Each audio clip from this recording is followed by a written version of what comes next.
I just thought that when I was a kid, the Starsky and Hutch car was the greatest car in the world.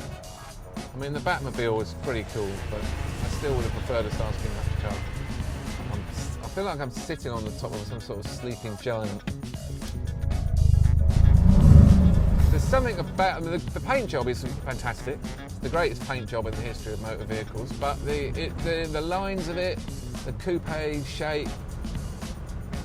I also like these American cars in that they're just two sofas in a boat on wheels. They're very, very comfortable. You could certainly live in here. It's like really bigger than a lot of studio flats. I had Starsky down as one of my favourite people in my book because he had a sense of humour. There was a feeling that he was a little bit of a maverick. He had a very cool car. And he kept his gun down the back of his trousers. And I remember walking around school with a toy gun down the back of my trousers, thinking I was being Starsky when I was about 11. So yeah, I would have very much liked to have been Starsky.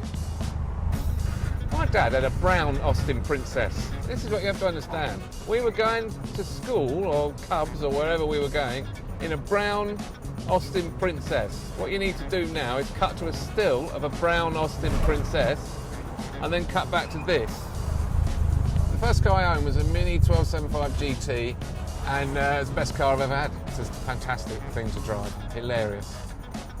I crashed my Mini into the back of the car. In fact, in my defence, it is the only time I've ever crashed a car.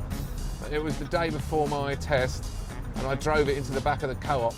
The Co-op on Loughton High Road was, at the time it was open, the largest supermarket in Europe. So it was quite a sizable thing. You thought I would have been able to avoid it. It's the first time I took a driving test. I failed. I reversed around the corner. It was outside of school, and all the kids were coming out of school at the time. And when I went to pull away again, having waited for them, I forgot to take it out of reverse. So I went to pull away again and just carried on going backwards. It was the most comical way to fail your driving test. It was at that point I decided to be a comedian. Brunel University. Used to be a regular gig at Brunel University back in the day. I once got heckled there. Someone shouted out, "Can we have some jokes in between the swearing?" I said, "Oh, off."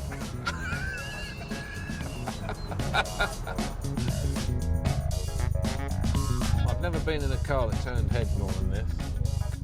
People don't just turn heads. When people in this goes past, people just stare at it from open mouth.